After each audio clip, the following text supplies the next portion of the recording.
Welcome back, everyone, and welcome to another edition of High Point Hello. We have head coach of the women's golf team, Alexis Bennett, here with us for this edition. Thanks for joining us today.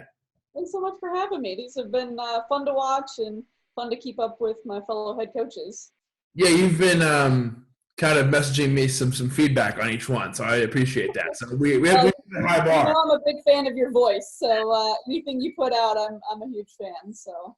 Well, I appreciate that. A loyal follower, to say the least. Yeah. You know, I'm trying to get better at asking this question first every single time. So, Coach, how are you doing? How's everything going with you in this quarantine time? Yeah, I'm doing well. Obviously, it's been a strange time, and I can't complain too much as a coach. In the busy season, for it to come to a complete halt, totally sort of out of the blue, and it really got rolling there pretty quickly. Within a couple of weeks, and but I can't complain. I've picked up a couple of new hobbies and just gotten some time to do a bunch of things that you just do not get to do as a golf coach in March and April. I think I've probably cooked more meals this past March and April than I have any full season before this. So truly cannot complain. So what are some of those hobbies that you've learned so far that you've picked up? Well, I think probably the only one that I've truly learned from scratch would be dipping my toe into the stock market and kind of learning some of the ins and outs of day trading. Just always had a little bit of a fascination with it, but obviously never any time to really figure out how to do it. But done a lot of nightly yoga, which I've not done, consistent basis before, and gone on a few runs, and no, it's been good. It's my whole family too. It sort of lives in the same city up north, except for me. So done a lot of family Zoom calls and caught up with my nephews, and it's been good. I know you are somebody who, when it rains 3 days in a row during practice season, during the season, when you get frustrated, you want to get the team out there. So this time, Yeah. not being with them and not being able to go out there, I'm sure that's been a little bit of a tough adjustment.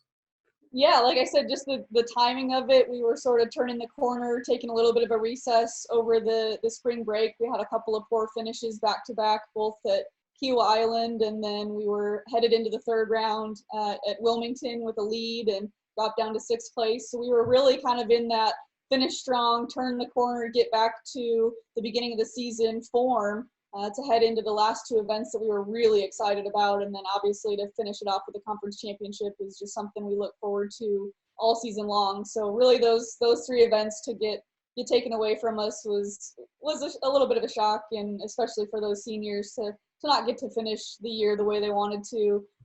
That was just a really tough conversation, and the three of us cried, and we got on a team call to kind of go over the logistics of everything. But yeah, just super sad to see it all end. We were on a decent run this year. And I was looking at the schedule, and like you said, there was two more events left, and then you were ready for the conference tournament. So you were really at the meat and potatoes of the schedule, and you were really ready to go ahead and jump in and get down to the kind of the nitty gritty and the tournament side, the championship winning time of the season.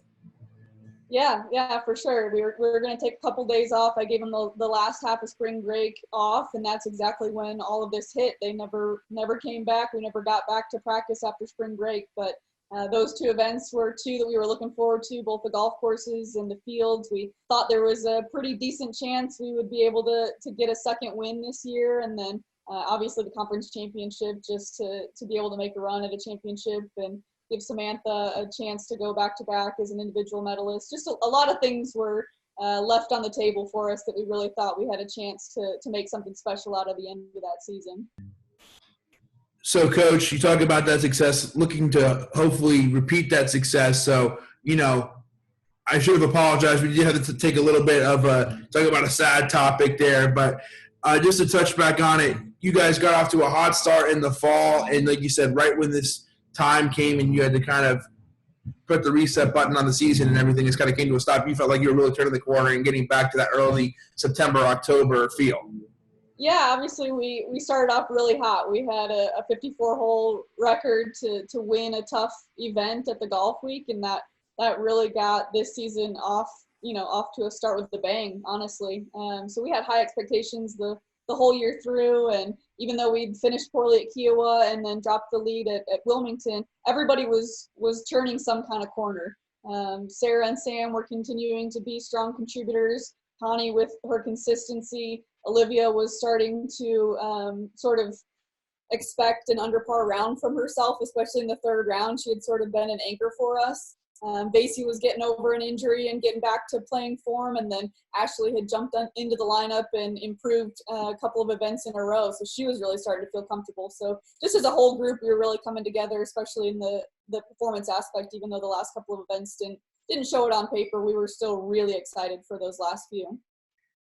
Yeah, it really felt like you said, the stars were beginning to align for you guys, and everything was kind of starting to go right. When you look back at, the season that was, now that we know that this is all it's going to be, what are some of your biggest takeaways from now knowing what was a full season, or what will be the season? Sure. Yeah, I guess to start with, statistically speaking, we kind of shattered we did shatter the season stroke average as a team. I think we came in just shy of breaking 300, but that broke the record by about 5 shots. So that was probably my biggest statistical takeaway. After the news broke that we were going both online for the rest of the season and no more golf, just really proud of the way the girls finished in the classroom. I don't have the full GPA calculated or in yet, but I know we've got at least half the team with a 4.0 after the challenges of going online, which is outstanding. So I think we're set for the best GPA in a semester since my arrival here. So that's something to be really proud of, especially given the time that we're in.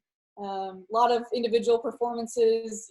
Samantha had a great year, and we're really excited. I know we'll probably touch on it a little bit later, getting her back, and just the opportunity that they were all granted to come back, whether it's this year or if they decide to take advantage of it in the future. So definitely a lot of positives, regardless of how it was cut short. And you just touched on it, but Sam is coming back, and that'll be a question we'll ask in a second. But also, touching on the academic stuff, I was just going to say, during this time when it's been so hectic, that to reach your best marks right now is really says a lot about the kind of kids you have on your team and their focus and their work ethic. But also to talk about Sam again, she made the all-academic team for the Big South this season as well. Yeah, no, she's been an all-around contributor, and I know there's a lot of teams out there that are getting their best player back. So to be able to say that I'm in that group instead of, looking at it with some animosity, saying, I wish I could have.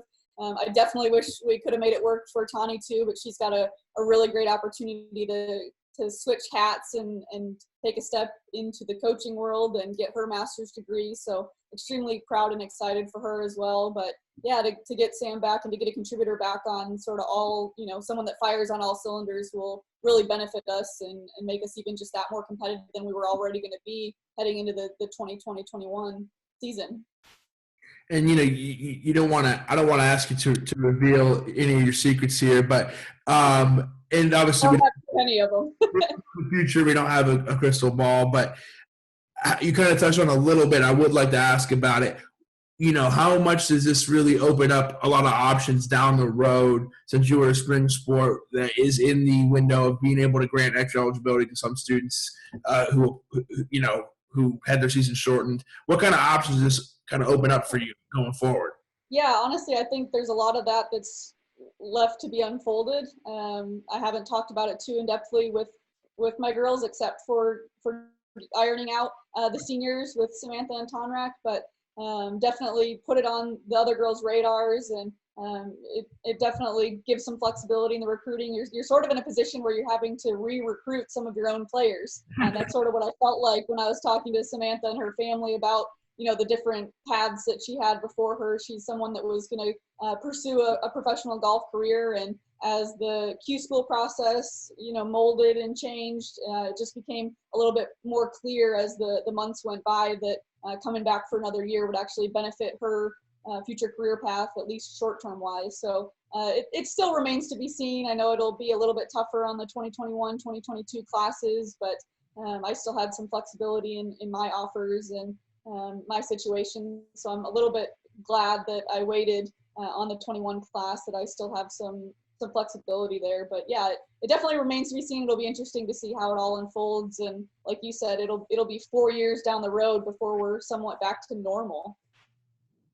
And to reword that question, basically what I was trying to say was, obviously we don't know, and I know it kind of puts everybody in different positions that people haven't seen before, but it must be nice to have that option, because it's like you was cut short. You now have the option that if you want to use it, if everything works out, you can do it if you want.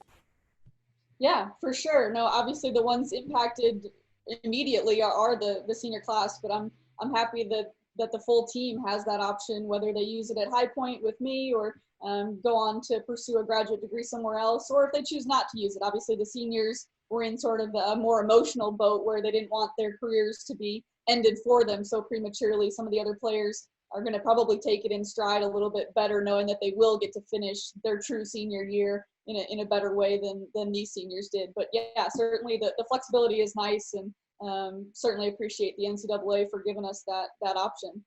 And last question about Sam, just to follow up on something you said, but do you feel like having her come back sets her up again to try to pursue Q school in the future again next year?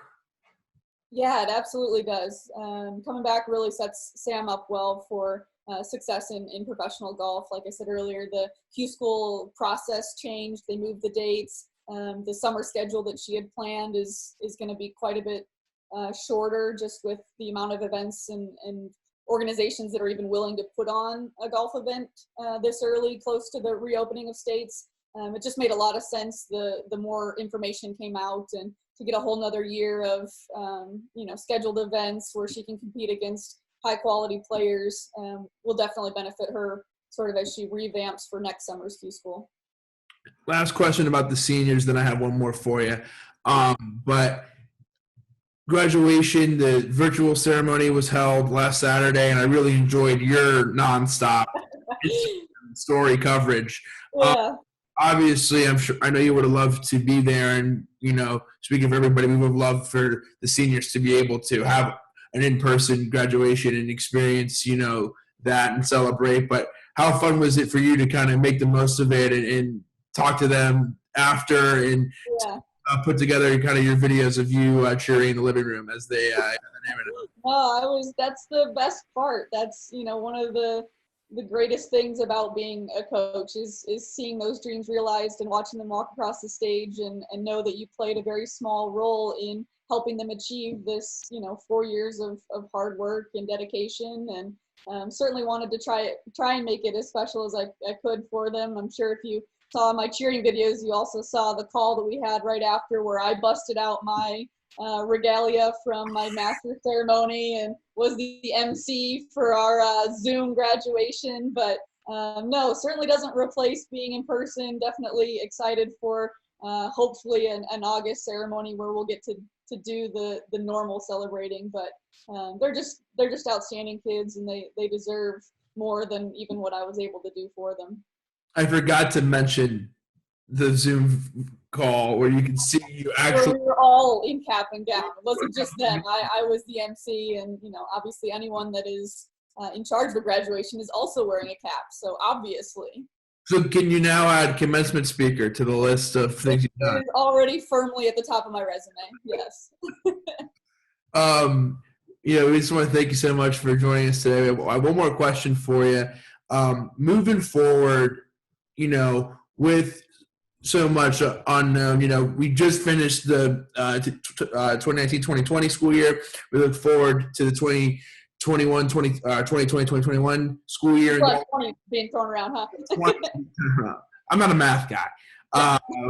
But what are some goals you have for the upcoming season? What are some things you're hoping to accomplish? And then where do you want to see your players? What are some goals you have for that?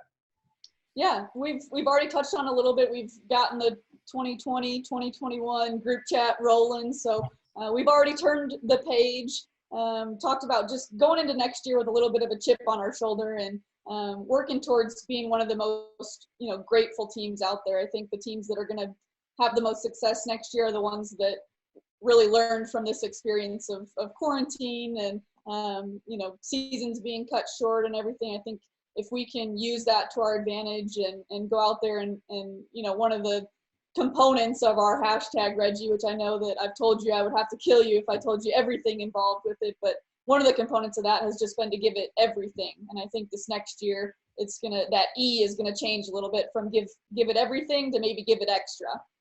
Just give it a little bit more and just be a little bit more thankful that we're going to be out in the sunshine and we're going to be able to be together again. And maybe a bad round, we're going to be able to shake it off a little bit easier because it was still a round. It was a round of golf that we got to enjoy together. And I think we're just going to have that much more fun and bring in most everybody back. We'll miss Tawny for sure, but then infusing it with 3 really talented players and been getting to spend a little bit more time with them than I would have any prior spring, just getting to know them a little bit better than any previous incoming class.